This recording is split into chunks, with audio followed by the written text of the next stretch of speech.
Two wrestling titans collide today on the ACC Network Extra as 11th ranked Nebraska comes calling to number 7 NC State here in Reynolds Coliseum. In the city of Oaks, Raleigh, North Carolina. Hello, everybody. He's Ryan Tice. I'm Andrew Sanders. So glad you could join us for this one. It's going to be a great one. National implications, national attention. Ryan, this one is quite literally on the big stage. It is. We're on a raised mat just like they are at the NCAA Finals today, and it's a good one. Like you mentioned, two of the top teams in the country, both coming off top 10 finishes at the NCAA Championships last year. These two teams certainly familiar with one another. The 5th straight year that they're wrestling, and it's been the road team that has been getting the upper hand. Yeah, and surprisingly dominant the last 2 years. Pretty decisive victories the last 2 years, but we have got good matches up and down the lineups this year. 16 guys nationally ranked on either side. We're expecting this might come down to bonus points, but a couple of the key matchups we're looking for, 157, 184, top 5 matchups, Ryan. Yeah, Tyler Berger, Hayden Hidley at 157. These guys met twice last year, including in the NCAA semifinals. That was a 1-point win for Hidley. And at 184, Taylor Venz, Nick Reenan. You see both are in the top 5 nationally right now, and they are also familiar with each other, meeting up in freestyle. We're going to start at 141 pounds. 13th ranked Jamal Morris of NC State against Chad Redd of Nebraska. And Redd is not ranked right now, Ryan, but there's a good chance you will see him ranked by the end of the year. Absolutely. He finished last year 7th in the country, was an All-American as a redshirt freshman. A little up and down so far this year, but he is one of the most talented 141-pounders in the country, in my opinion.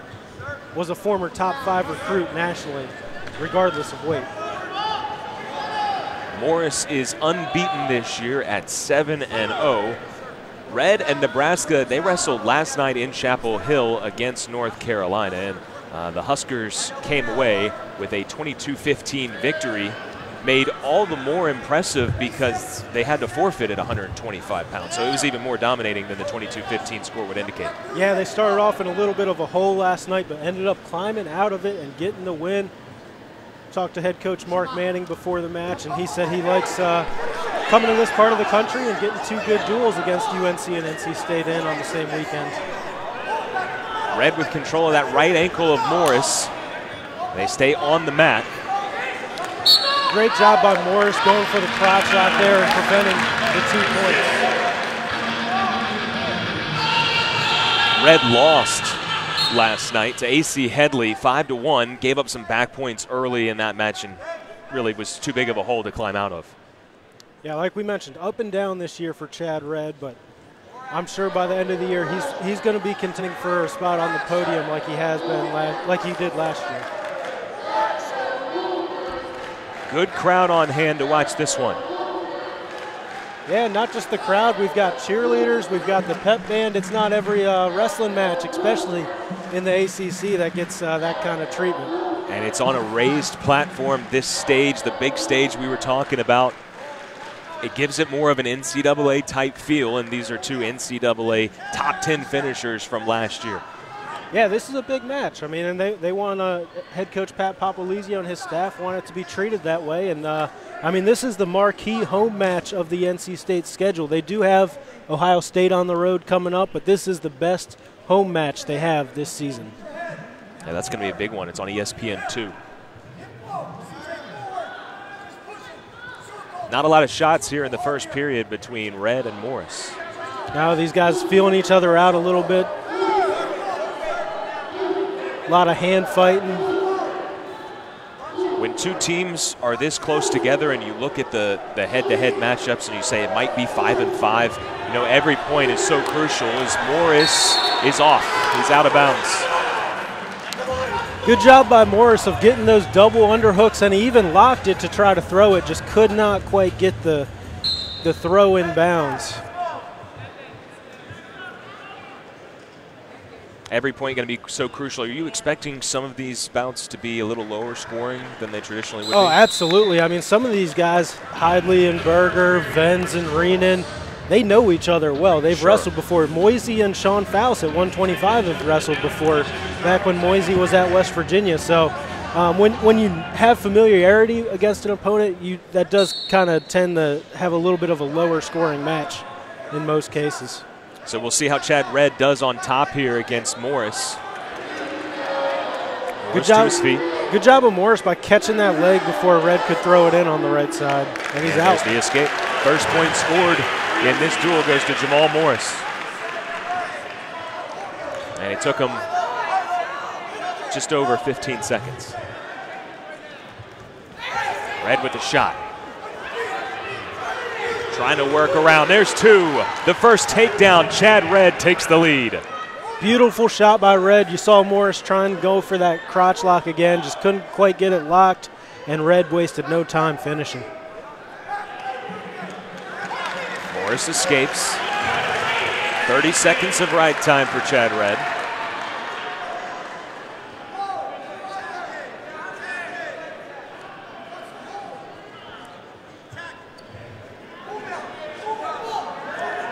These guys kind of back to pummeling, you know, a lot of upper body going back and forth here.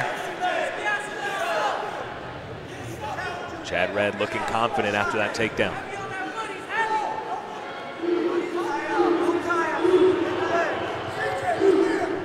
Nebraska corner telling Chad Redd no tie-ups. They want him to just go and shoot. And Morris is capable of hitting some big moves when he does go upper body. So they know the scouting report on the redshirt senior from NC State.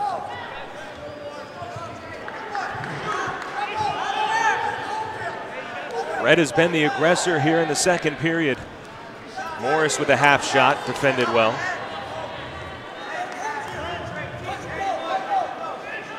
Morris does have a top 10 win this year, but I think a win over Chad Redd would qualify as the biggest win of his career, something we'll probably see a lot of today. But this would be huge. He does have to get his offense going here.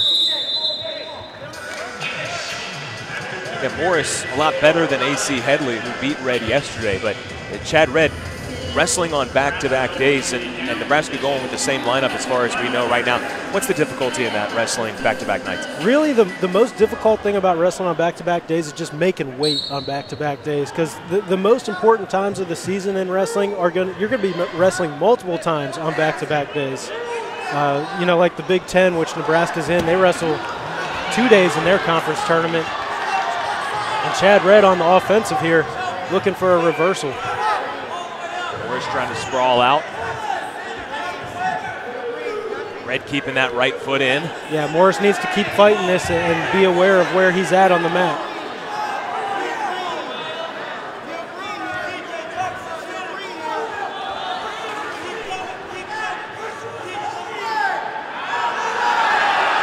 Redd not really trying to bring him back to center, now sweeping the leg. And Morris's left foot was all the way off the mat. They do grant the escape there, but good job of Morris by turning back into his opponent and not giving up the reversal. And so right time not a factor, and Redd with a 3-2 lead. I was just going to say, that whole time, Morris was technically on top and still racking up riding time. So we've only got a minute left, 15 seconds of riding time for Morris. That won't be a factor. This is going to come down to a takedown. Lone takedown so far has gone to Chad Redd, the redshirt sophomore, 9-4 on the year, looking for a top 15 win against 13th ranked Jamal Morris.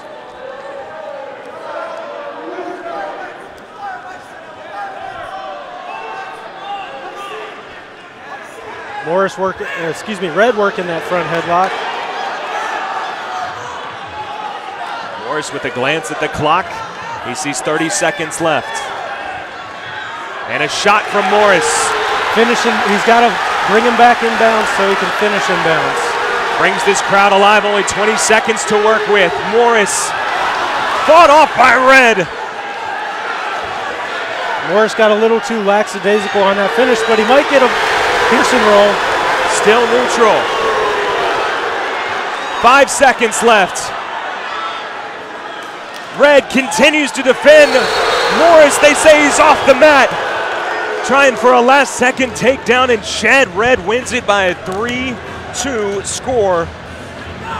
What a finish just to start this one off. Yeah, what a great first match. Two guys going back and forth. A lot of action there at the end. Chad Red comes out on top.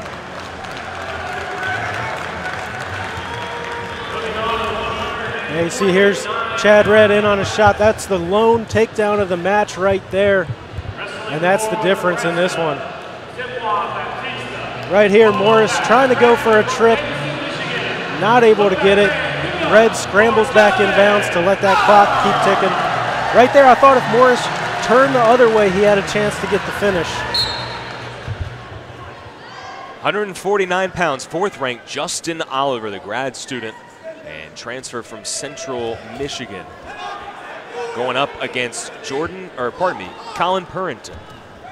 And Purrington going to work early. Nebraska sideline, they think he's got two here.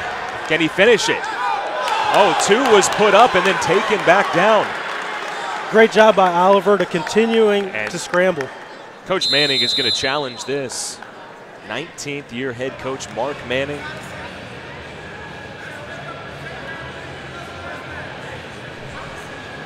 The entire Nebraska contingent, they were for sure that was two. And I apologize, this is actually Zamua Baptista wrestling at 149, so a bit of it's a surprise. Purrington wrestled last night. We were expecting to see him.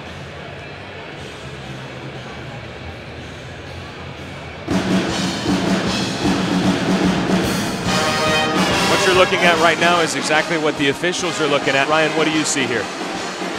Well, right here, great low shot from Baptista. Locks up, goes for the cradle here eventually, right there. And you see the ref, I think right here is where he awards the two, right there. And I just don't see it right there. I'm not seeing control. If you're Coach Manning, you got a challenge because obviously there's some doubt about it if the official's going to put up the two for the takedown. And keep in mind, here's a guy that's not your regular starter going up against a former All-American in Justin Oliver, a guy who was an All-American as a redshirt freshman at Central Michigan. He's lost in the blood round each of the last 2 years, so I think any chance you have for points, you're going to take it. But I would be shocked if they award the two here.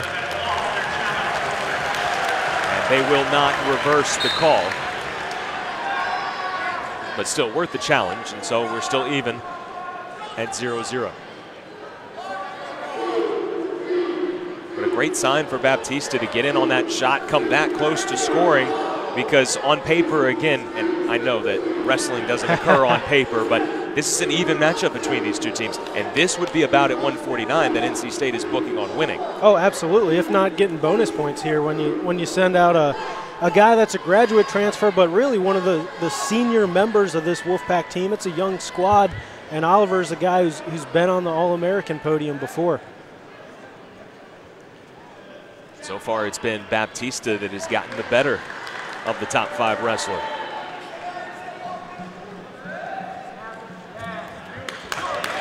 Oliver shoots.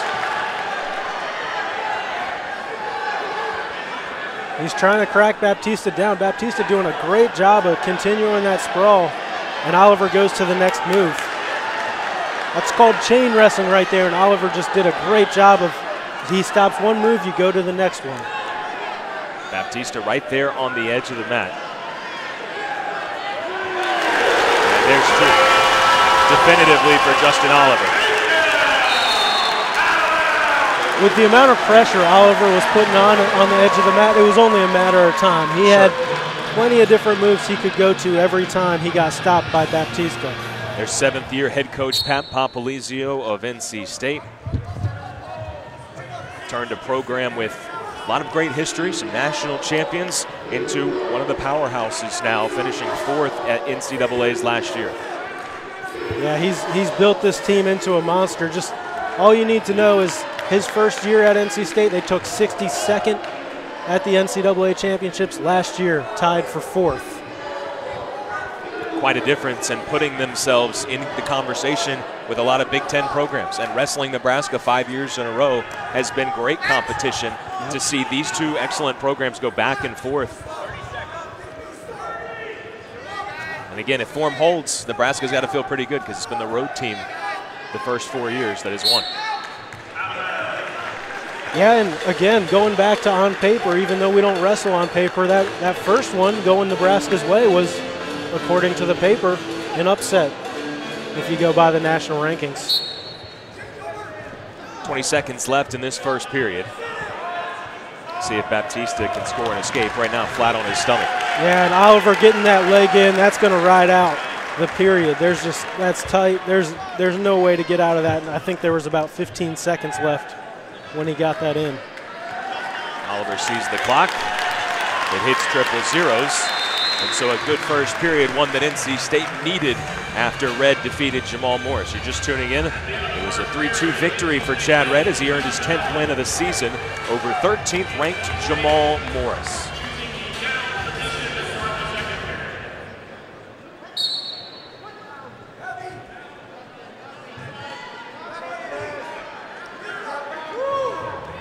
Oliver slippery.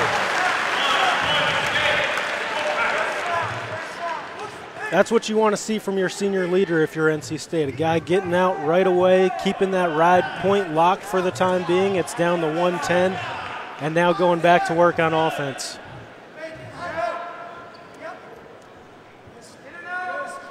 Took Oliver a bit to get started in the first period. Almost gave up a takedown to Baptista.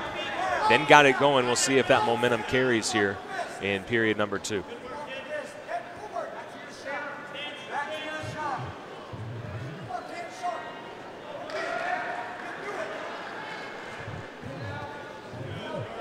Oliver transferred in from Central Michigan this summer, but Pat Papalizio said it's like he's been here for a long time.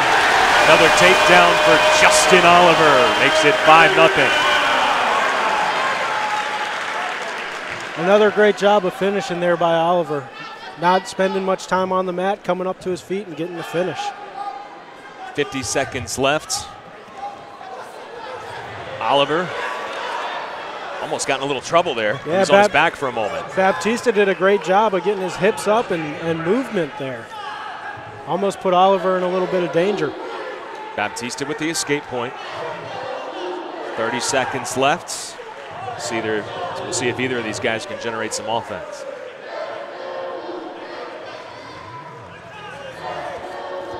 It's Baptista who shoots. Oliver's got to break his grip, which he just did if he wants to get a chance to score here. Baptista still got that right ankle locked up. That might be enough to prevent any score before the time runs out here.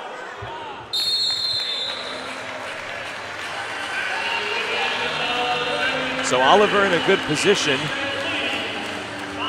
He's going to be on top. You look for back points early and then cut. What's your strategy if you're looking for bonus points? Or Baptista has shown that he can score. What are you thinking? Well, it's interesting because I'm not that familiar with Oliver. We've only seen him once, I think, in a duel so far this year. So I'm not sure what his top game is like. But like you mentioned, I think you're going to try to see if you can get some back points before you just cut. Especially if you can get a 4 count. I mean, that changes everything in this match right now.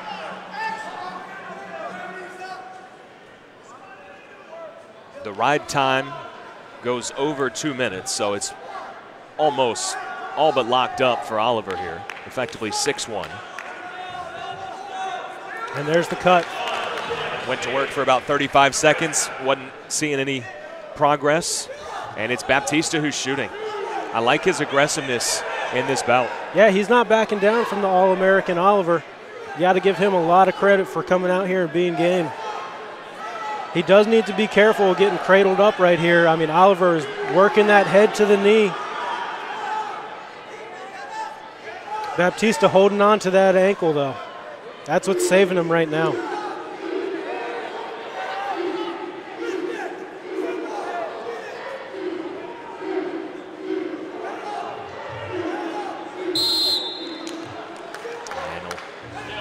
Stand back up.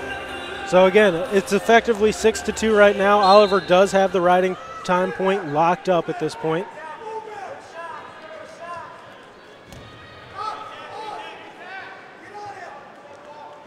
And Baptista's not stopping here.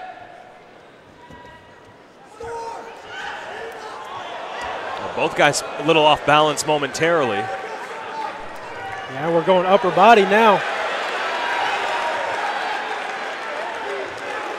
2 more for Oliver. 15 seconds left.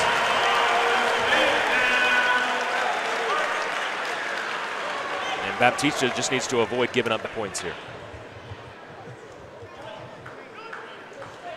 Yeah, I thought Oliver might go for the cut there, and I didn't think he had enough time to add another takedown. So it's an 8-2 win for Justin Oliver, and that ties this duel at 3 apiece. Yeah, good solid win there from the All-American graduate transfer, Justin Oliver. Right here, getting the takedown on the edge of the mat. And here's another one. He just keeps working, gets the trip, and gets his 2 points. All right, this might be the biggest bout of the afternoon. Certainly one of the 2 we've been looking forward to. 4th-ranked Hayden Hidley, 5th-ranked Tyler Berger. These 2 guys wrestled last year a couple of times. Talking about guys who are very familiar with one another. It's a top 5 matchup. Yeah, in the dual meet, Hidley actually entered last year not ranked by anyone in the top 20, and this was his first kind of signature win. Went out and put up a 6-3 victory over Berger on the road, and then they met again in the NCAA semifinals. 1-point win for Hidley on his way to the national championship bout. That was his closest victory at NCAAs for Hidley, though. When we spoke to Coach Manning, though, I asked him about Berger, who won his 100th career match last night in Chapel Hill. I asked him, what has he meant to your program? He said, he's meant so much. He's a tremendous athlete, tremendous wrestler, but also as a person, great person, loves him academically as well, and just had some great things to say about Tyler Berger. And he said, last year he didn't wrestle up to his full capabilities. This year he feels like he's doing more than just scratching the surface. He's wrestling at his best, and he's expecting Berger to come out here with a win over Hidley. Yeah, and that's what you should expect from a 5th-year senior like Berger. I mean, he's been around the block. He's All-American. It's his time now to live up to that full potential. Hidley 26-0 last year before the national championship, bursting onto the scene. Yeah, went in as the #1 seed even. And when you reach that level that early, you're thinking, not just am I a national championship contender, but next year I'm going to win that national championship, thinking I might be able to win multiple national championships before your career is done. That's what Hidley thinks. That's what head coach Pat Papalizio thinks. That's what everyone associated with the NC State program thinks of this redshirt sophomore. And who knows, this might be a preview of, if not a national semifinal, national final. Absolutely. I mean, you don't often get matches like this in December, so this is a real treat for the wrestling world. Berger finishing 3rd at Cliff Keen this year. He beat Keyshawn Hayes of Ohio State to clinch 3rd. A lot of heavy hands in this first period. Yeah, this is kind of almost what I expected, it to be a little bit more like the NCAA match, which I believe was 3-2 in favor of Hidley versus the 6-3 score we saw in the duel last year.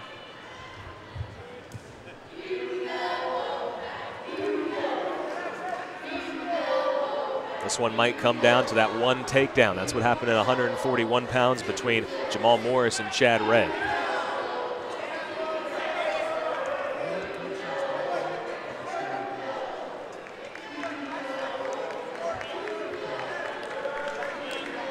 So these guys feeling themselves out, each other out in the first period. Not a lot of shots, but I don't think anyone really expected that.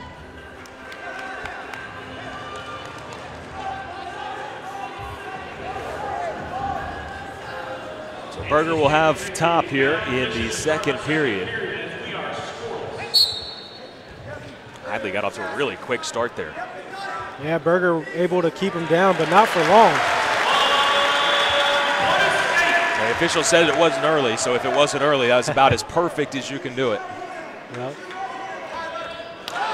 Good shot there from Berger. First real shot we've seen. Hidley trying to scramble. Hidley is so good at this, though. He always will turn into guys just like that, and then he goes for the crotch lock, and he's very, very good in that position.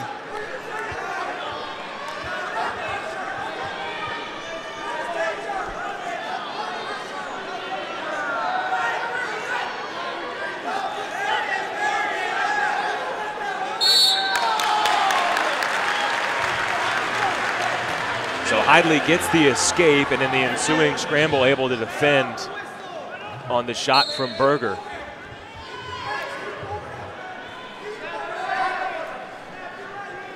Yeah, great scramble there from Hidley to prevent any points. That was a great shot from Berger. Hidley reaching for that back right heel, couldn't grasp it. Interesting how these guys match up. Hidley a little shorter, stockier. Berger has the height, the length advantage. Yep.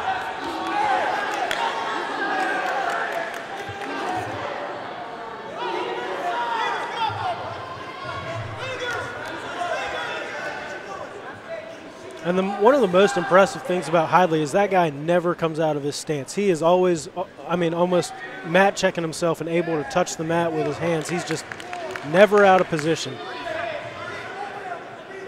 30 seconds left in this second period.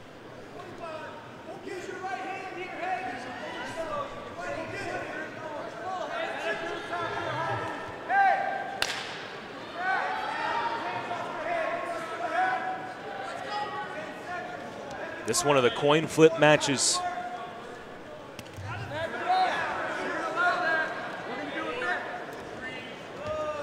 Yeah, and the way these teams stack up, this is going to go a long way in determining who's going to come out on top. Really going to set the tone. It's just the third bout we've seen so far this afternoon.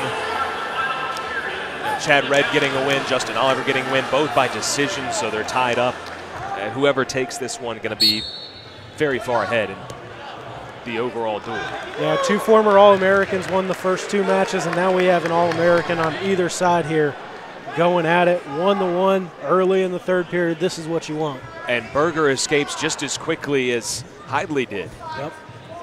1.4 seconds quicker, according to the riding time. Another shot.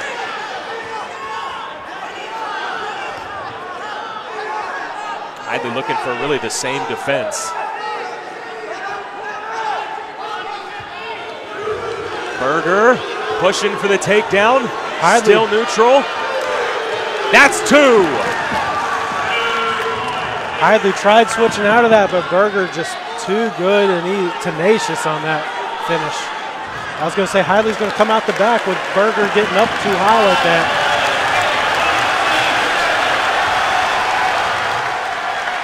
1 minute to go. We said this one might come down to one takedown. Well, Berger got the first one. Does Hidley have anything for him? Tyler Berger looking for revenge after 2 losses last year.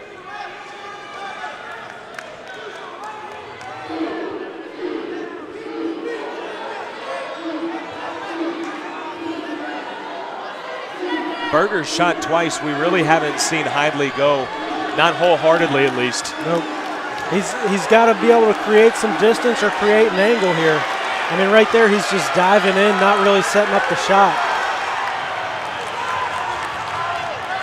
You see him trying to push and pull and create an angle. Stall warning on Berger.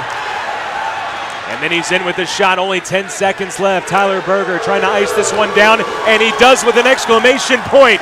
Coach Manning is fired up. Berger's fired up. I don't know what he just yelled, but he was yelling something. And he's yelling at the bench now, too. At his own bench, trying to pump his guys up. So Tyler Berger defeats Hayden Hidley and hands the redshirt sophomore his second loss of the season. Yeah, you see Hidley trying to switch out of that. Berger just too tenacious and gets the finish. Here's that second one. Time was ticking down and Hidley just kind of conceded it almost. I think he was setting up, trying for a big move and just was not in position to be able to pull it off. Coach Manning told us that Tyler Berger was wrestling at a different level, and he looked like it in that bout. Coach called that one in his talk with us before the match. 165 now, a couple of ranked wrestlers. 18th ranked Thomas Bullard of NC State, the redshirt junior, against 6th ranked Isaiah White, who is a junior. And White is having a great season. He already won at the Cliff Keen Invitational. They got some big wins there. He beat Logan Massa, beat Makai Lewis in the finals. Huge wins for Isaiah White, a guy who kind of started this year a little bit up and down.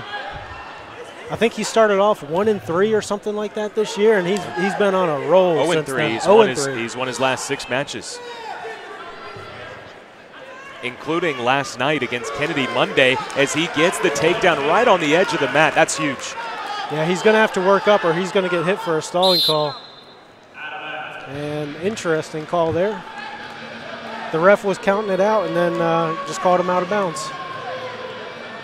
White last night against Kennedy Monday, he needed a takedown late in the match. He got it with 2 seconds left to keep that win streak going. He gets an early score here against Thomas Bullard. And it has been Nebraska who has set the tone here early, set the pace. And that's a Kennedy Monday that normally wrestles at 157, bumping up to wrestle Isaiah White. Yeah. Although Monday is huge. He's very big for a 157-pounder.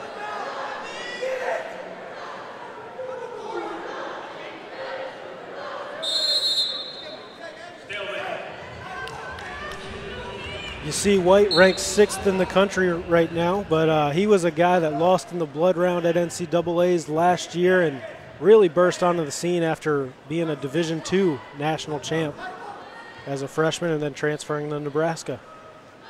Yeah, started at Notre Dame College.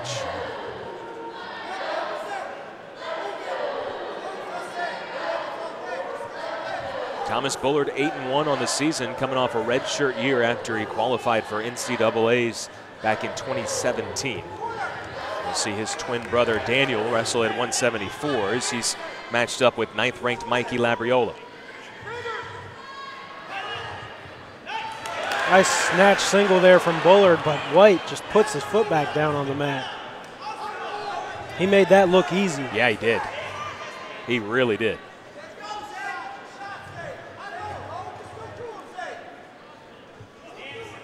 If you're just joining us, Chad Redd beat 13th ranked Jamal Morris at 141 pounds. 3-2, the decision went. Again, White getting his offense right at the edge of the mat. This is where he scored the takedown earlier. So we started at 141. At 149, 4th ranked Justin Oliver beat Baptista 8-2.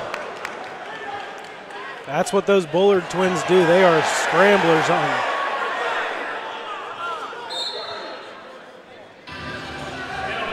And then at 157, 5th ranked Tyler Berger handing 4th ranked Hayden Hidley a 6-3 defeat. Got a late takedown, just icing on the cake. Yeah, and Berger was pumped up trying to get his teammates going, and this is the strongest part of that Nebraska lineup. From 157 to 197, every guy is ranked in the top 10 nationally. This is the heart of their lineup. And really, Chad Redd is probably right there too. So NC State winning some close bouts last year in Lincoln. Won it by a dominating score, 29-3. It was a little closer than that final score would indicate. Yeah, and this year Nebraska comes back reloaded and ready. Yep, State had 3 one-point victories last year, but that's how wrestling matches can be close, but then on the final score they don't look close because even if it's a 1-point individual match win, you still get 3 team points.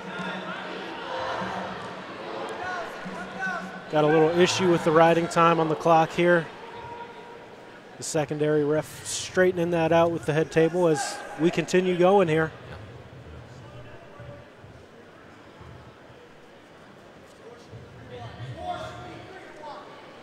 And White actually has 3 points right now, not 2. We're having some scoreboard issues. Luckily, our score bug just fine, 3-1, with the takedown and the escape that Isaiah earned.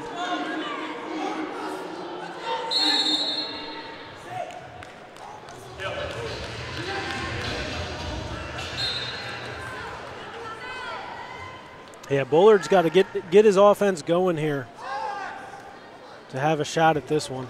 It's a big match for Thomas Bullard, not just personally trying to upset a top 10 wrestler, but also there's a great crowd here. They got excited for Justin Oliver at 149, but they didn't see any takedowns at 141 as once again White takes him down. Didn't see any takedowns at 141, no takedowns at 157. Nebraska is for the most part quieted this crowd. Yeah. It's early on looking like that road streak of domination might continue. Bullard escapes. Long way to go, though. Long way to go. And he's going to fix his headgear. I tell you, it's hard not to be impressed with this Isaiah White. I mean, 6-3 might be what his record says, but I think the more important number is that number 6 you see next to his name. Sure. He is very, very deserving of that national ranking.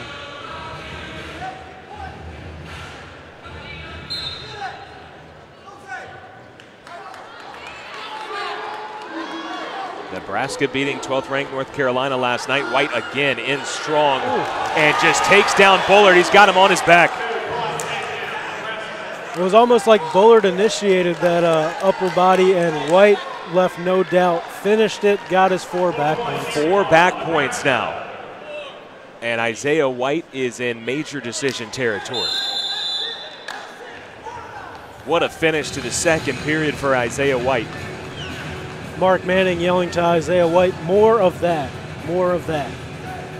So not only did Nebraska get the somewhat upset red over Morris, they won the coin flip bout with Berger, and now we said it might come down to bonus points, right? Yep. And unless Thomas Bullard can get his offense going, Isaiah White looking to clean up some bonus points. Yeah, and I mean, he's wasting no time. You see Bullard scrambling around. That's what he does, but White he is a bully out there.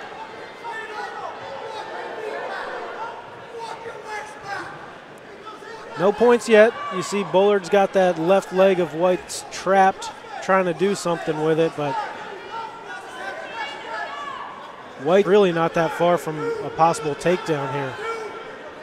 Coach Manning's calling for it.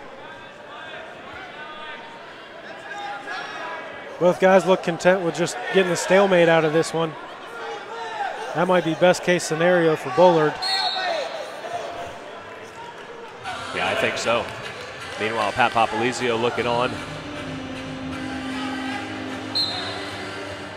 Usually very energetic, but really not a lot you can say with the way that White has dominated this one. Yeah, absolutely. I mean, he has looked every bit of the nation's number 6 wrestler today, if not better.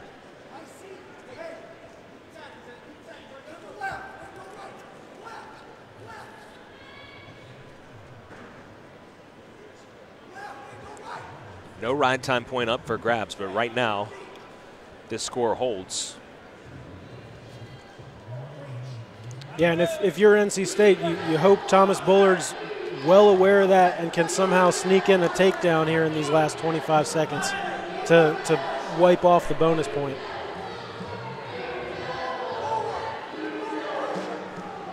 And this shows how big that throw where White got the 4 back points was. Sure. I mean, that's what locked up the bonus point there. White shooting late in this one, and he finishes. Just like at 157 pounds, an extra takedown. And Nebraska letting NC State know they mean business. Bonus points 13-3, Isaiah White. Boy, was he impressive. Yeah, absolutely. Very impressive. Looks like a guy who just missed All-American honors last year, and that will not be the case again this season if he looks like that. And right there, you just see great defense from White. He's in on his shot as soon as he stops his opponent, gets the takedown. This one, White is just a beast. Goes upper body, gets the takedown, gets the 4 back points. We are just underway at 174 pounds. Thomas's twin brother Daniel against 9th ranked Mikey Labriola, redshirt freshman from the state of Pennsylvania.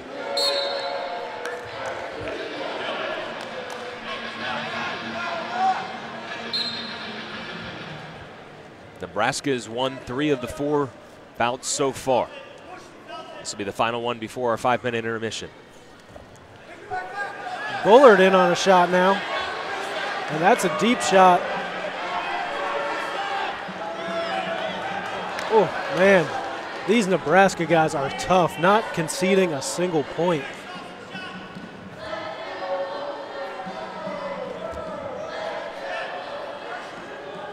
The only Wolfpack wrestler to score a takedown so far, Justin Oliver, who had a couple. It's been all Big Red here. Yeah, you see Labriola is ranked 9th in the country right now. Bullard just outside of the rankings. He started in most outlets top 20 and fell out with a couple of losses earlier this year.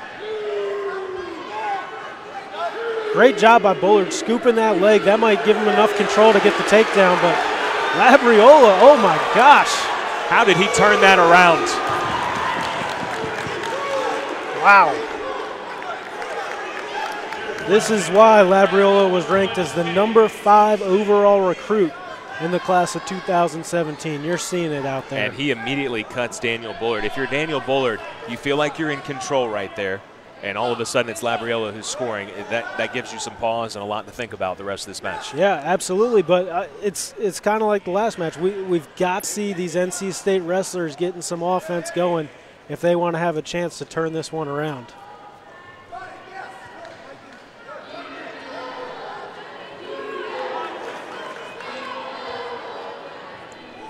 I mean, outside of Justin Oliver, NC State has scored 2 points, 3 points, and 3 points in their other 3 bouts so far.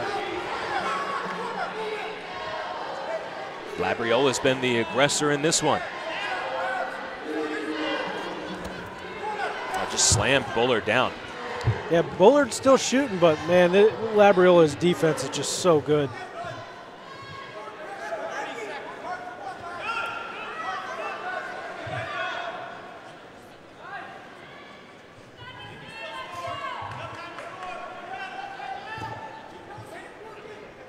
Bullard might have to get a little funky here. Yeah, well, that's what the Bullard brothers tend to do, and that's their wheelhouse right there. But Labriola got a little funky on him to get that takedown. Yeah, he did.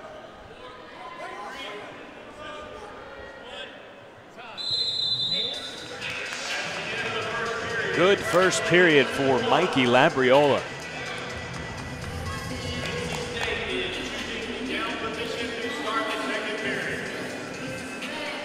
Bullard thought he was going to give NC State a spark they desperately need, and Labriola, it wasn't a reversal because they were in neutral still, right, but for all intents and purposes, it was a reversal. Yeah. It looked like Bullard was for sure going to score it.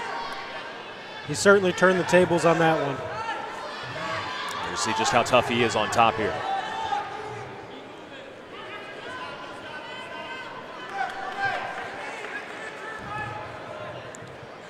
Good little mat return there from Labriola, because I thought it was getting close to where the referee might be counting him. A good job by Bullard trying to create a scramble here.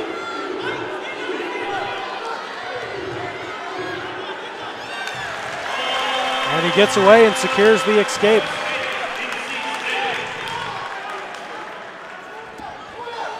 Bullard shooting, but there's Labriola physically imposing. He's in trouble. No signal yet. Labriola locked that cradle up so quickly, and Bullard is in a bad spot here with 1 minute and 5 seconds left. I mean, Labriola can just sit there for a minute and keep working for that pin.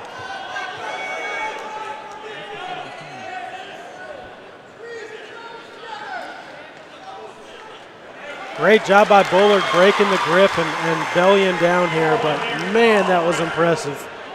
And it happened in the blink of an eye. It did. 4 back points.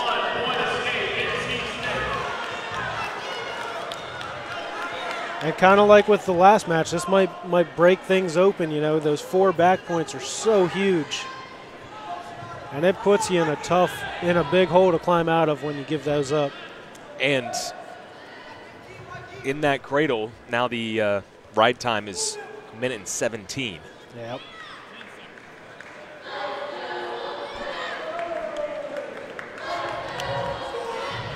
Well, he's had an answer for every shot by Bullard. Yeah, I mean, Bullard's still shooting, but he's not coming even close to touching the legs there.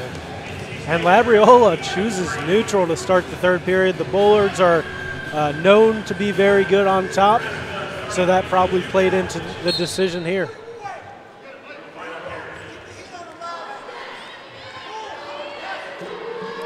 And the Nebraska coach is telling Labriola to go out there and get some bonus points. Keep the heat on is what they told him.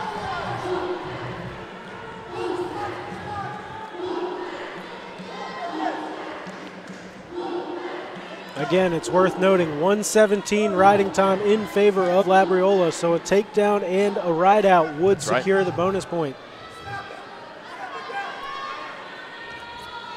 I was going to say, Bullard going upper body is not what you want to do in this matchup. Labriola very close to scoring again. He is just so strong. Hard to believe he's only 174 pounds. Yeah, he's a beast out there, and only a redshirt freshman. And so now he'll look to ride this out, you would think. They do make them a little bit different in Easton, Pennsylvania, which is where Labriola is from. And, of course, legendary NC State wrestling coach Bob Guzzo, also from that area. They're not going to ride it out. Nope. So that means he does need to get another takedown to get the bonus points. And right there on cue. Yeah, I think he had full confidence he was going to be able to do that, and rightfully so. Now an escape doesn't matter for Bullard in terms of a major decision. The Nebraska coach is telling Labriola they do not want him throwing legs right now, because that's how Bullard can create a scramble like he's doing right now. 20 seconds left. If Bullard can somehow get a reversal here, that would be huge. And he's doing everything right, getting height. He's got to spin around, but Labriola's got his right ankle locked. Not going to be able to do it. So Isaiah White and then Mikey Labriola both team up against the Bullard brothers and win by major decision. 4 of the 5 bouts going to the Cornhuskers. It has been all Nebraska so far here in Raleigh. Yeah, continuing the road domination, but here's Bullard. You know, this is right where Labriola looked like he was in a bad spot and reversed it to a takedown of his own. Later on, locks up that cradle, puts Bullard in a real bad spot. Bullard was able to eventually break that lock and belly down. All right, we'll take a quick break for intermission. Don't go anywhere. Coming up on the other side, 184 pounds, 5th-ranked Nick Reenan, 3rd-ranked Taylor Venz. We'll be right back.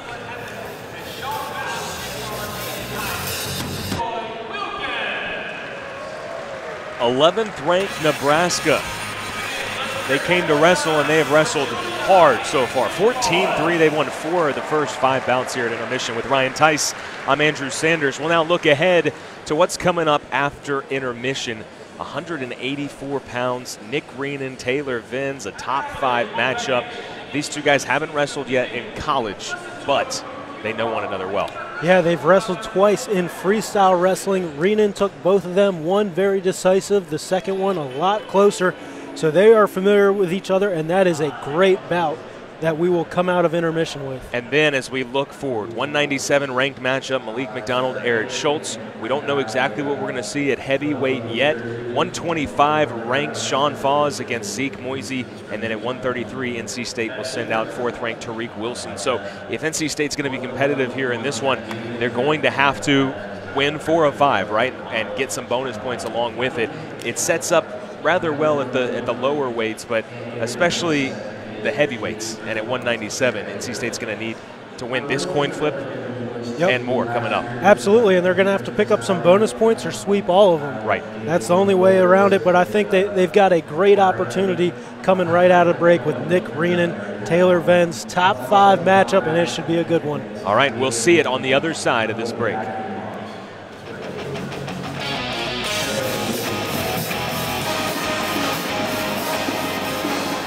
15 schools all on one network, a new place to call home, the ACC Network, coming August 2019.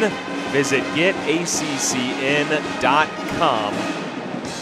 He's Ryan Tice. I'm Andrew Sanders.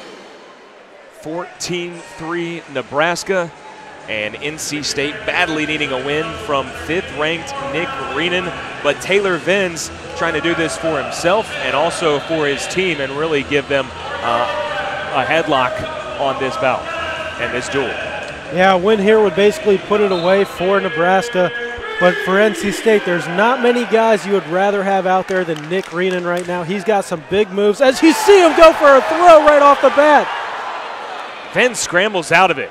Great scramble there, but that's what Nick Renan does. He goes for match-ending moves. Now, Taylor Venz lost to Pete Renda last year in Lincoln, but then got his revenge at NCAA's. Yeah, these teams have run into each other. In addition, the wrestling each of the last 4 years, this year making it 5 in a row. They see each other a lot at the NCAA tournament. I think it was 3 times they matched up last year. Renan almost gets a takedown again, and Venz able to scramble out of it. No points yet, but a lot of action in the first 50 seconds of this one. Taylor Venz coming off a loss last night to Chip Ness. He lost 6-5. That's his first dual loss of the season. He also lost at Cliff Keene in the title match against Miles Martin of Ohio State. Yeah, we talked to Coach Manning before the match and asked him if that was a positive to having these back-to-back matches on back-to-back days. You know, a guy like Venz who lost last night gets to come back out, and another highly ranked opponent and another opportunity for him to get back on track. Headlock from Renan.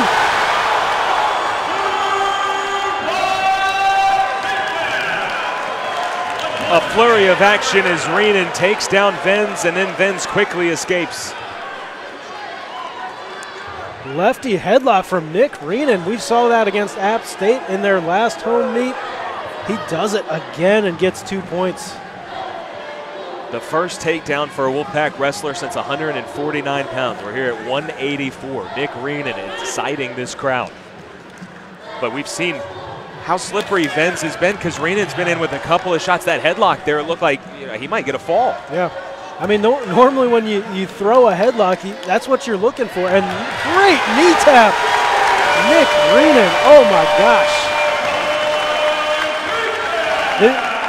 This is the best we have seen Nick Renan look on a college mat ever. Now, granted, he redshirted last year. Then he had a huge offseason, won the World Team Trial Challenge Tournament, qualified for Final X, and was basically the second best freestyle wrestler in the U.S. at his weight. And he is carrying on that momentum into the college mat in folk style wrestling. A little different in the rules and the scoring, but that headlock translates anywhere. That knee tap Renan hit translates to whatever style of wrestling you're doing. I mean, he looks sharp. Venz starting on bottom. You can see he was sucking wind there. Another throw by Renan. Nebraska calling for 2. No signal yet.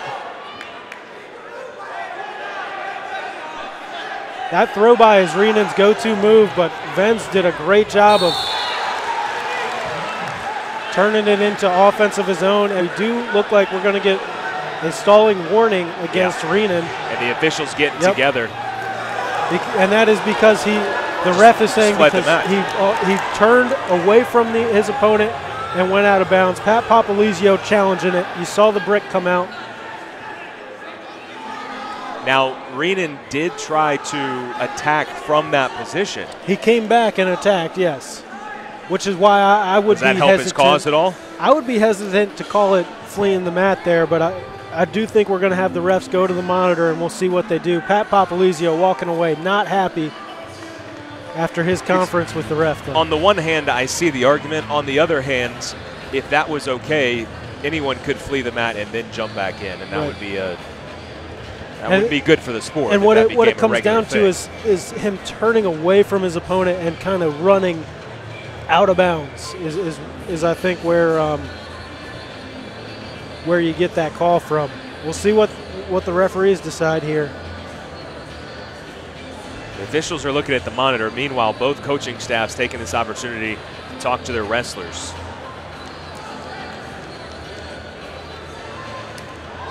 I don't know. That's a tough one. I mean, it's a guy getting his leg free, and, yeah, he did go straight out of bounds. But, yeah. I mean, it's not like is he not supposed to get his leg free? Right. And it's one of those things that probably comes down to how the rule is worded. But looks like we do have a decision.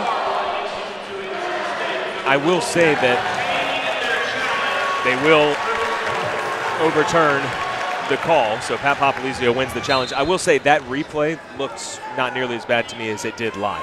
Right. I mean, it's such a bang-bang thing. It's close either way, but I think the right call was made there. I mean, they were so close to the edge of the mat anyway. What a first period, partner. Absolutely. And we were asking Pat Popolizio what we thought he'd see from this match is once again Reynolds scores just 8 seconds in the second period. And he said both of these guys know how to score. He thought that 157 was going to be much tighter, which we saw. He said this one's going to be high scoring. Yep. He called it. I mean, it's that's what Nick Reynolds does out there. He's always looking for points. He's got just a bag of tricks with that throw by he does that's really slick. That headlock he's been throwing at people left-handed. If you're Venz now, you've been taken down 3 times by Reynolds. Yeah. What's going through your mind? You reevaluate your defense and what you're doing in neutral. Because it's Reynolds, not that it's easy to score these takedowns, but Reynolds making it look easy. And he's if he can get his right leg free, he might be real close to another one. Quick stalemate call there. Hey, it's been the exact opposite we've seen from basically every other Cornhusker. The defense has been outstanding. Impregnable. Yeah, absolutely.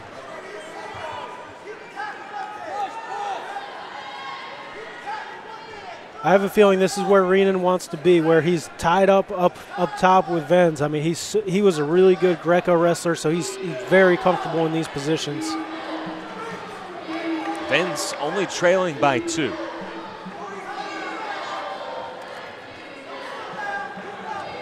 With 41 seconds of ride time for Nick Reynolds.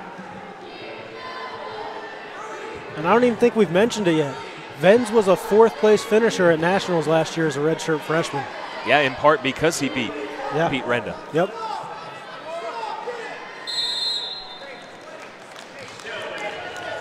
So this is a huge match here with a guy in Reynolds who had probably the best offseason in college wrestling versus Taylor Venz, a guy who was on the fringe of the top 100 recruits and burst onto the scene as a redshirt freshman All-American.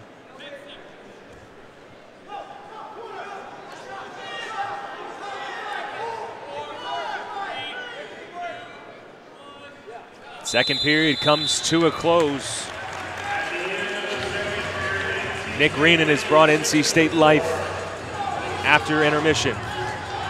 Yeah, both these guys were top 100 recruits coming out of high school in the class of 2016. Reynolds was number 4 overall. Venz was number 96. But Venz was the first to break through on the college scene as an All-American. Although it's worth noting, Reynolds redshirted last year and wrestled as a true freshman. These Nebraska guys loving that cradle. Venz went for a quick one there. That looked like it could have been locked hands. That's what Adam Hall was asking for, the assistant coach for NC State. I didn't have a great angle on it, but he was definitely close.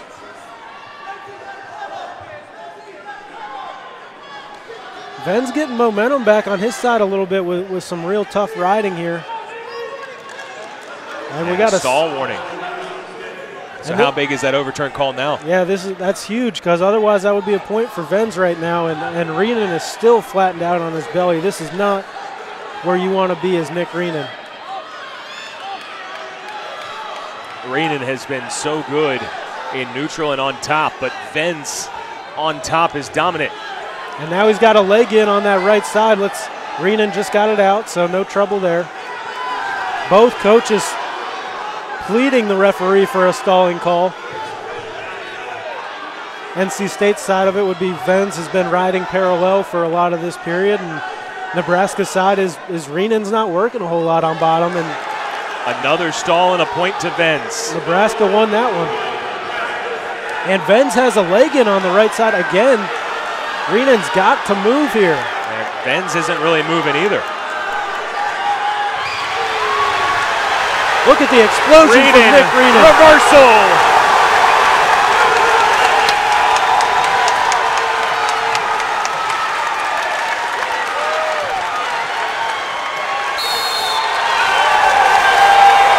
What an exchange. Just a great explosion from Nick Reenan. Venz is banging the mat, telling the refs he wants Reenan back in the center. He's got 8 seconds left. Reenan after the reversal on top. Ride time not a factor. Venz escapes. Needs a takedown right here. Clock is out. The time is out. It's so loud in here. Venz giving it his best shot. Several seconds going by. Nick Reenan beats Taylor Venz.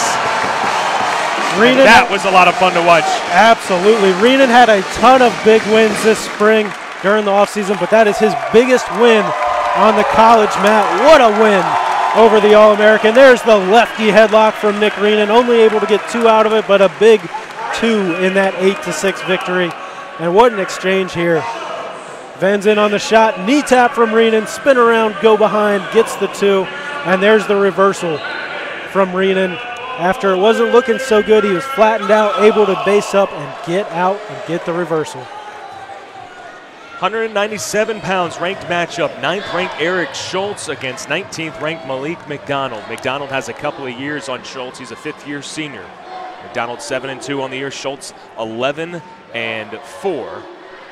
Schultz scored 16 points last night in Chapel Hill as he beat Chasen Blair, had 4 takedowns in a monster second period.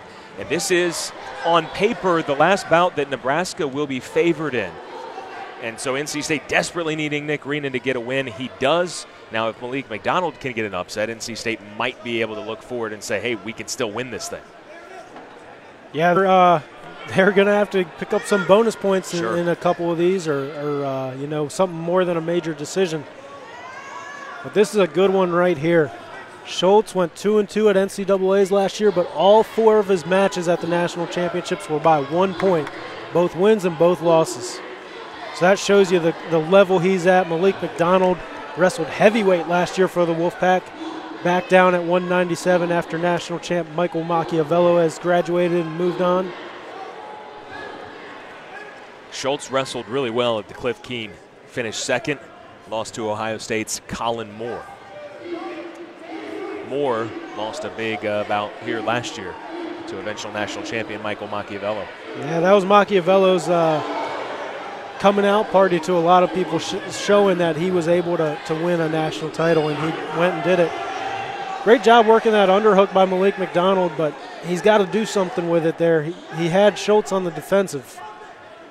So with NC State and Michael Machiavello winning a national title at this spot at 197, McDonald's now able to fill in more comfortable spot for him. Yeah.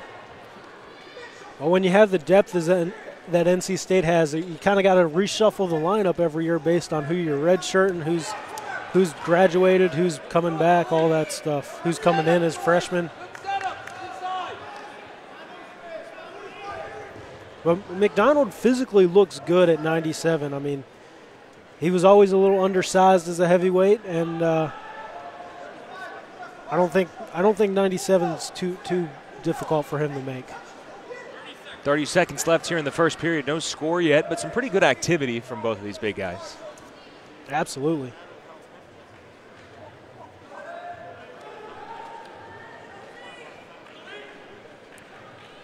We mentioned Michael Machiavello. Schultz lost to him last year just by decision, 6-2.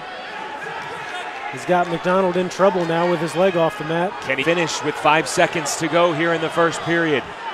Short on time and short on mat space as well. So Schultz shoots, got the leg, could not finish. Great job by McDonald, able to fend off that single leg and keep it scoreless.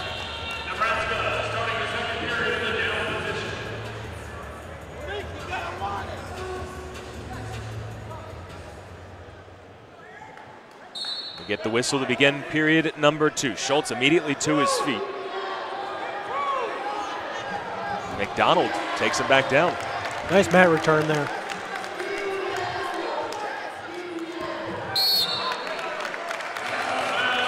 And the NC State sideline liking what they're seeing there from Malik McDonald.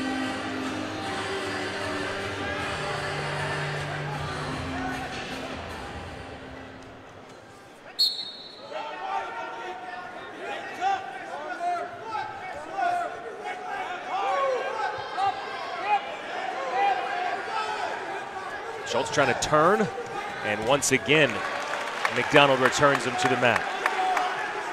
Wide base from Schultz, and right in front of us.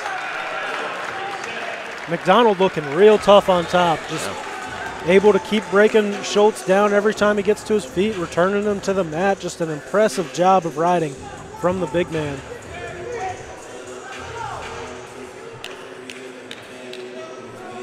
Schultz adjusts the knee pad, and we're ready to go again. Nice snatch single there, bringing it up by McDonald. Now he does have to finish in a relatively short amount of time, or the ref is going to hit him for stalling, and he decides to just cut him loose there. Not worth picking up that stalling call. Yeah, the long legs of Schultz, and he was able to keep that back leg out of the grasp of McDonald. What a shot! Who comes in with a huge takedown. Great setup by Malik McDonald, getting his opponent off balance and striking when he can. That's a big-time takedown halfway through the second period. Schultz escapes 59.5 seconds of ride time. But McDonald, oh, he's got so much energy right here, right? Yeah, he's by far the more active wrestler in this one so far. He needs to work his way back in here, and he's doing just that by circling. Good job. Gives himself some room, and once again looks for some offense, maybe a lazy shot there, or a half-hearted shot. Yeah, and Venz I thought Schultz was going to pounce. I'm calling him Venz. Schultz nearly had McDonald off balance and was able to score there. Thought he was going to steamroll him. Yeah.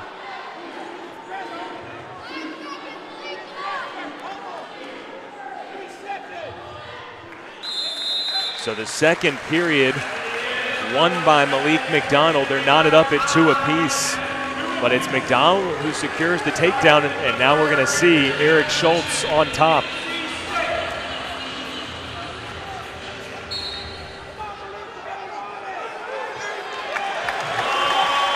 Schultz knows he's going to have to score via takedown, a quick cut. Yeah, that's one of those instances where McDonald's last year was getting off bottom on 285-pounders and coming back down to 197. It's got to feel a little easier. Yeah, it's got to be tough to hold him down, too. So McDonald has looked better offensively, but Schultz has had a couple of shots. We know he can score. I mean, he scored 16 last night. We'll see if he can get his offense going. And he's being a lot more active in the last, 45 seconds, minute, however long you want to call it. But both these guys are being very active for 197-pounders deep into the match with 1:15 left here. Yeah, great conditioning from both of these two wrestlers.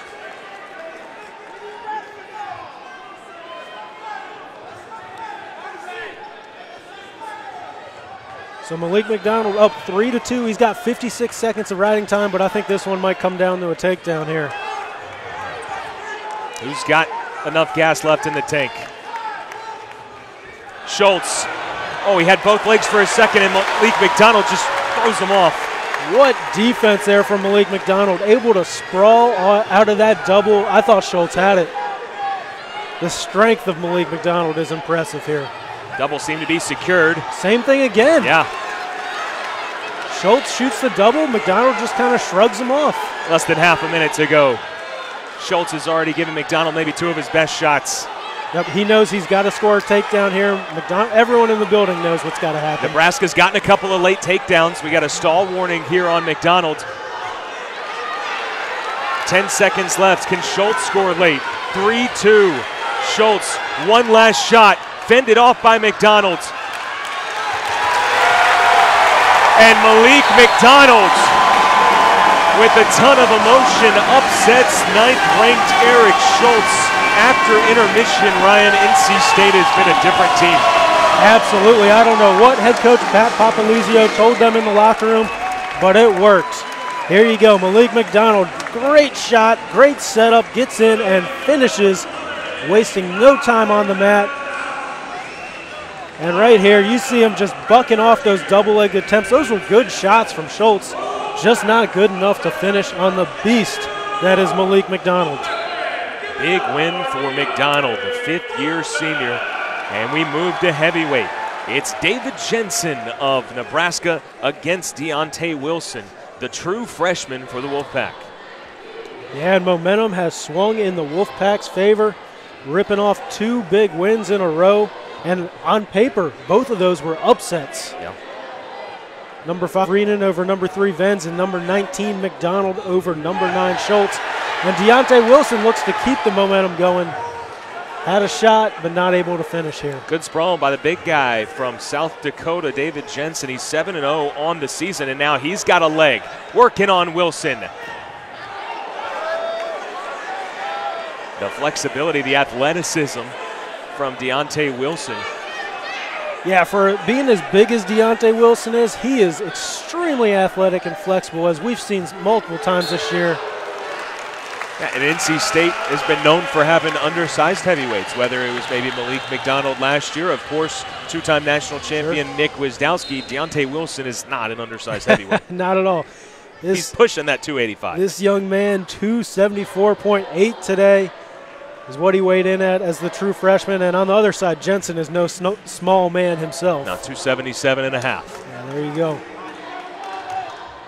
An even matchup here. Now you thought you might see a different wrestler here for NC State at heavyweight. They had 3 guys weigh in. Yeah, they had 3 guys weigh in, and one of them, true freshman Colin Lawler, is coming off a weekend where he had a top 10 win where he beat Matt Voss of George Mason. But Deontay Wilson's the guy we've seen in every duel this year for the Wolfpack at heavyweight, and he's the guy that gets the call once again. Jensen in on that left leg. You see him trying to stuff the head and sprawl, doing a good job of that. Now he's attacking the lock. Great balance from the big man. I mean, this is twice that Jensen's had Wilson in trouble, and he's out of it again. That is tremendous, and Coach Manning stomps his foot in frustration. Because you're right, that's twice. And this is another swing bout. Absolutely. I mean, this isn't the coin flips that the top 5 matchups were, per se. Right. These guys aren't ranked, but this is very much a coin flip match right here. And this is one that if you're Nebraska, there's a lot on David Jensen's shoulders right now, because Fowles is the favorite at 125. I mean, NC State will send up the 6th and the 4th ranked wrestlers at 125, 133. Wilson, nothing yet. Jensen able to show some of his athleticism. That was a beautiful snatch single there from Wilson. Kind of ran out of real estate in terms of finishing. It's been pretty dead even. Both of these wrestlers showing potential. Yeah, and both guys have been very close to takedowns as well. And the other guy showing great athleticism, to get out of it and keep it scoreless so far. It's 0-0, but this has been 2 active heavyweights so far. Yeah. And I mean, again, this could be, I think we saw it in the last 2 matches. Nick Reynolds got his biggest win of his college career at 197. Malik McDonald got his biggest win of his college career so far. And this one for Deontay Wilson would probably qualify as well, going against a redshirt junior in David Jensen, and a guy who's undefeated this year at 7-0. This is the only bout this afternoon, as Jensen tried to roll out of that, the only bout this afternoon that doesn't feature a ranked wrestler. That's how good these 2 programs are. And these 2 guys, they're not ranked, but they're no slouches either. Well, don't get me wrong. And last night in Chapel Hill, I believe David Jensen beat Corey Daniel, who's a nationally ranked heavyweight for the Tar Heels. Yeah, he did. Number 14, Corey Daniel. So I guarantee you Jensen will be in the rankings this next week when they get updated. Great trip by Deontay Wilson. The bigger they are, the harder they fall. Jensen took a tough one there. He missed the first month of the season with mono. Feeling better, obviously, 7-0. 6-0 at the Don't Open. And the upset last night. David's brother Colin wrestled in Nebraska from 2013 to 2017.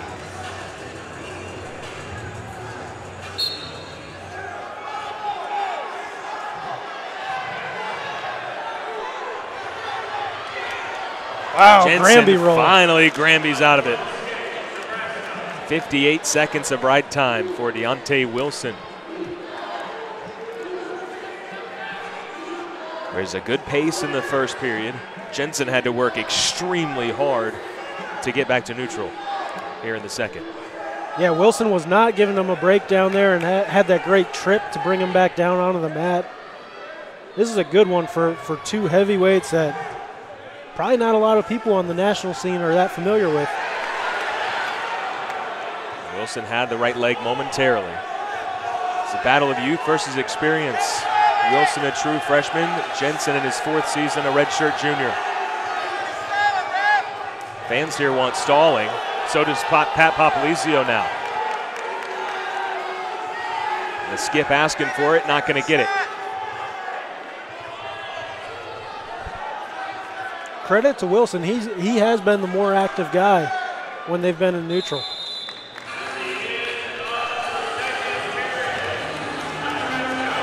And Adam Hall and Pat Popolizio are telling Deontay Wilson, don't choose down. They want him at neutral. But Wilson never glanced over. I don't think he got the message. Freshman mistake there.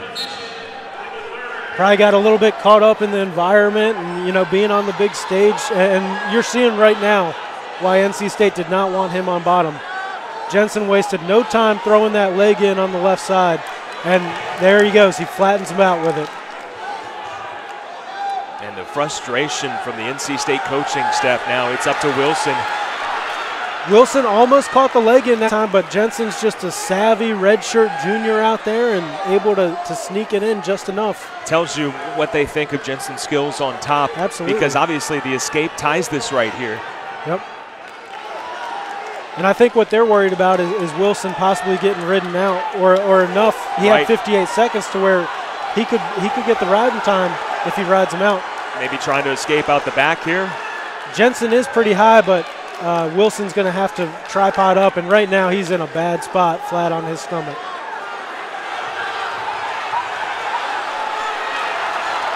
Jensen trying to ride this out. This is what he needs. He needs to take him to his back and put his opponent in trouble. And now two swipes. David Jensen on top. He's a monster, but the reversal. He's going to have to cut him and take him down.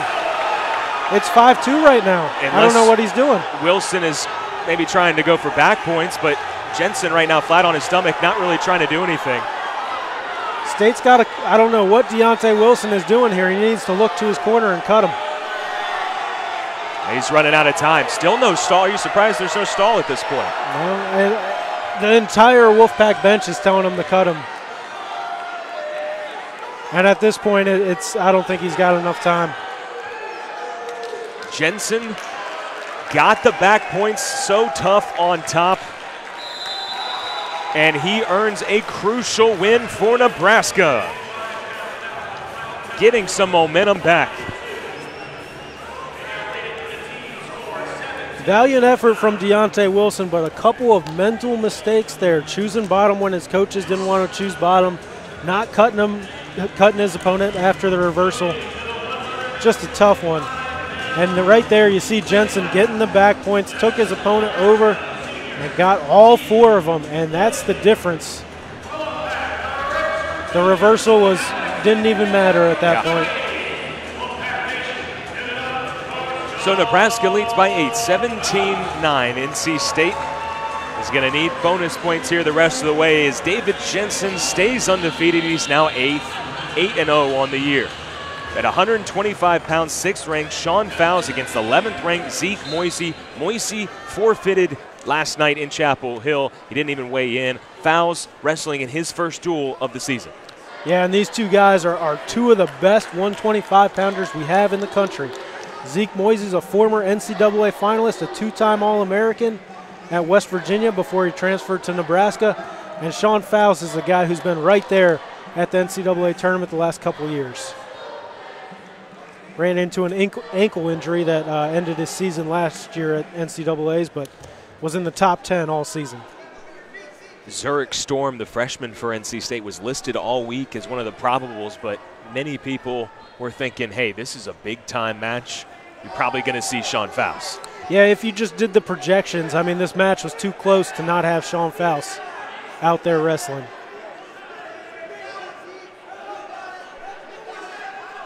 Zeke Moisey trying to clinch this duel for Nebraska.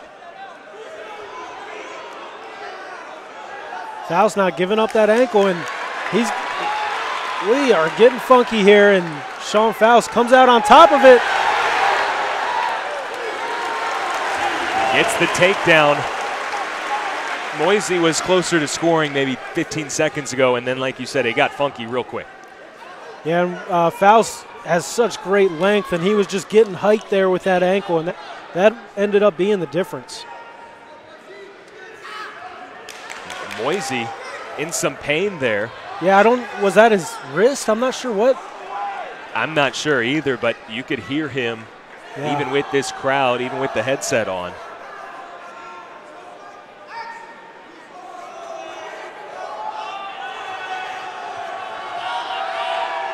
So you mentioned Sean Faust has not wrestled a college match this year, but earlier this season he did go overseas to Bulgaria and finished second at the U23 World Championships. That is a big deal. Moisey escapes. Of course, it's worth noting that Sean Faust's weight class over there was almost, it was actually heavier than the next weight class. It was 134 and a half. But you see him back down at 125 now, and looking good early against the 2-time All-American in Zeke Moisey. And that should be 2. There it is. I was wondering, it looked like he had control for sure. But he takes down Moisey a couple times here in the first. This is what you want to see if you're NC State out of Sean Faust. Everyone talks about how big he is, and all off season everyone thought he was going to be moving up. He's out there down at 125 for the first time all year, and he's looking good, he's looking active, and he's going right at Zeke Moisey.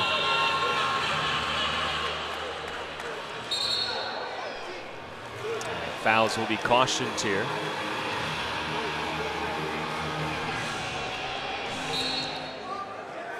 And that's what you need if you're NC State. That's what you need out of Faust. The redshirt senior going out there and putting points on the board. You know, maybe I don't want to speak too soon, but a 4-1 first period with a 1:20 of riding time. He's in position for a possible bonus point scenario here. He's on the pace that he needs to be at.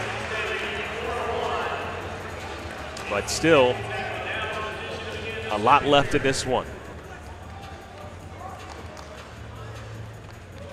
Didn't see much from Zeke Moisey in that first period. A little bit surprising to me.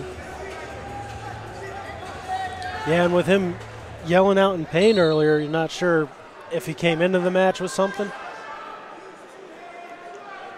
And again, he did not wrestle last night.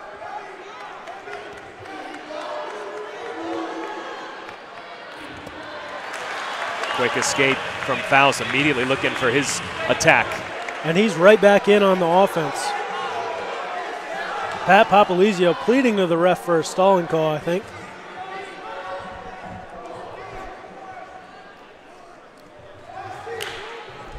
And I mean, Faust has been the more active guy by far. Yeah. And I know he hasn't wrestled in college, but ranked 6th. I think he's better than the 6th best wrestler at 125 pounds. Yeah, everyone being skeptical of his weight and him not wrestling that much, I think has sunk him in the rankings a little bit, but I agree right with you, partner. And I think Moisey to this point might agree as well. And he's a guy that you could make a case for being underrated too nationally, even at number 11. Yeah, with the great career he's had so far, already twice an All-American. I can't believe we didn't have any points there. Still nothing. Fouls looking up, but no call. And we're in danger of getting a stalemate here soon, I think. And they're still rolling around, no points awarded yet. And it is a stalemate.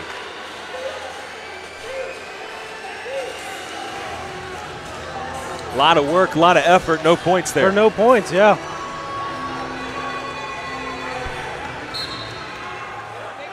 In the second period so far, Moisey, I think being ranked 11th in the country, he's looking to win. He's not looking to just prevent a major decision, but he has done enough in this period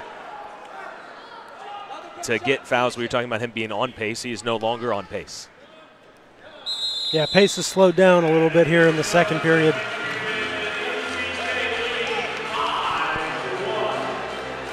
Man, I tell you, the atmosphere, the stage, everything about this match, it's a big one. You got Athletic Director Debbie Yao over there at the head table. I believe that's Kevin Keats sitting next to her.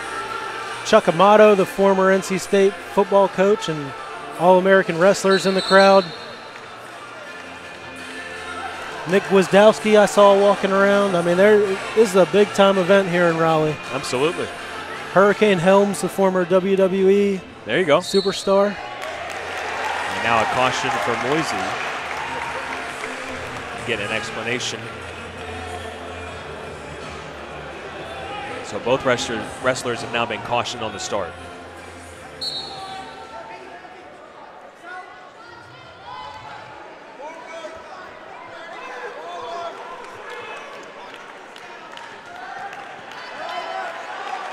And it will be interesting to see what NC State does here. Fouls is over 120 of riding time. I do expect him to try getting some back points because that changes everything if you can get a 4 count here. Yeah, he needs to turn Moisey.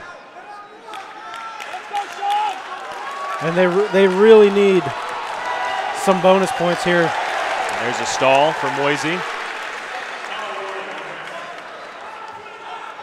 Just his first, so only a warning at this point, but with 1:15 plus left to go, that could be a payoff down the line. Again, if Moisey does lose just by decision, it will absolutely clinch things here. Well, I shouldn't say that. Pardon me. Take that back. Pat Papaluzio really wants a stalling call. The whole bench is looking for one, and there it is. And now they're looking for the cut. Yeah. It's so loud in here. Papaluzio screaming out to fouls to cut him. Yep, and here comes the cut. Maybe not. Wow. His coaches want it, but there it is. He should shoot him off here to try getting another stalling call. There it is. That is a veteran move from Sean Faust. So 3 stalls here by Moisey, who has been overmatched to this point in this bout. And now he gets active. And right now, with riding time where it's at, a takedown for Faust would get the major decision. They've been in this position several times, getting the crowd excited, but there's not Moisey's prevented the scoring. Yeah, and you don't have the time to be funking around like this. It's going to be tough for Faust to get this takedown with 5 seconds left. Stalemate's the call, so.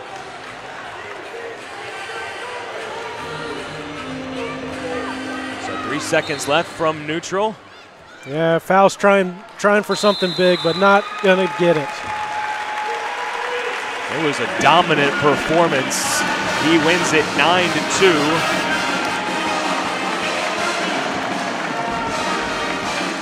Team score now 17-12 in favor of Nebraska. Sean Faust showing you why he's one of the best wrestlers in the country. Yeah, right there. Great takedown from Faust. And here's the cut at the end. And then he gets that other stalling call by shooting his opponent off the mat. And it all comes down to this. 4th-ranked Tariq Wilson against Tucker Schomeling. All right, let's lay out the team scenarios here, partner. Go a pin for NC State by Tariq Wilson wins the match. If he gets a technical foul, we're going to have to go to criteria. And anything less than that, Nebraska wins.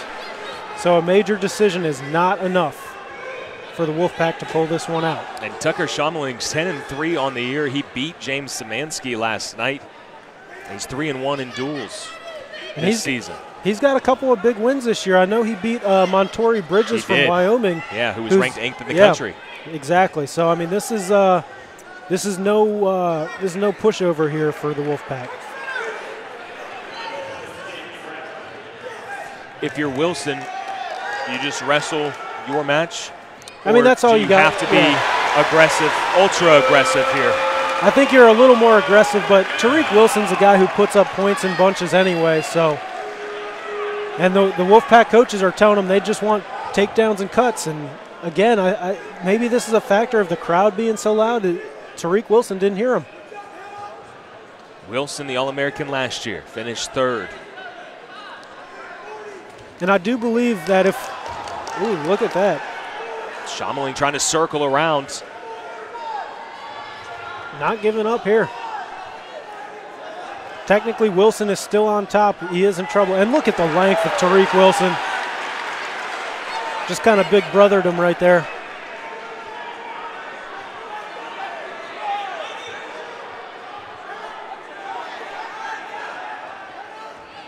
Tariq Wilson looking for unconventional back points there, not able to get it.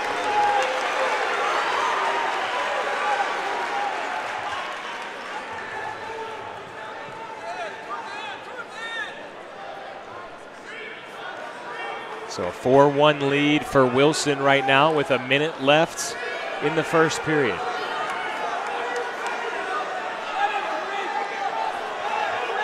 I'm a little surprised Tariq Wilson's still riding on top, but he's using those legs and looking for backers. That's why. Turning them here. Just a 2 count. 2 more for Wilson. This crowd loves it. He's got to score a bunch of points here. Yeah, I think right now you're looking for that technical fall. The technical fall would clinch the match for NC State on criteria. So he's going to have to win by 15. And that more swipes. Tilts like that is how you do it. Oh.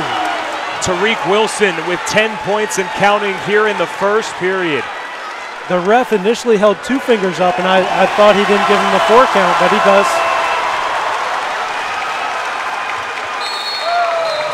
What a first period for Tariq Wilson.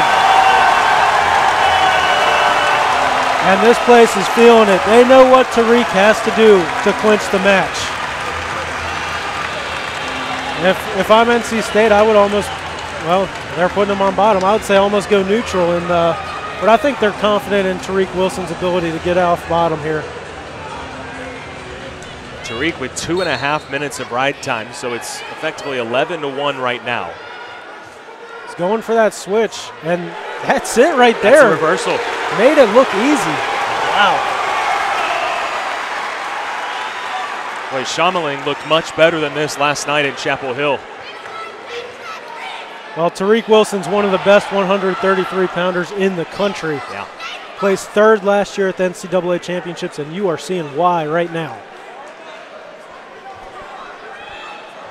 And it's worth noting as well that Tariq lost in overtime of the semifinals, gave the eventual national champ Seth Gross his best match of the season at 133. That's the level he's at right now. The last 4 years, NC State has won 55 of its 60 duels as Schommeling gets hit with a stall. 2 of those losses have been to Nebraska. And both times at home.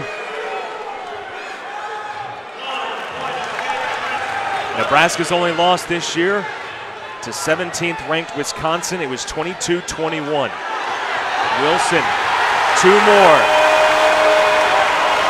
Tariq Wilson is wrestling like a man who knows what he needs to do out there. He's only a redshirt sophomore, but he is wrestling like a veteran right now. And a tilt is what he needs. This place might explode if he gets that. NC State 5 team points down. But if Wilson's able to finish out the tech fall, explain to those watching, I know many do know, explain the criteria. So the criteria goes, the first criteria would be who has a pin. Does anyone have a pin? Sure. No one's had a pin this one, so it goes to technical falls. And NC State with the only team with a tech Tariq fall. Wilson would be the only one with a tech fall. And that might do it right there. Swipes, 2 of them, 3, now 4. Into the second period, 4 points for Tariq Wilson. Into the duel.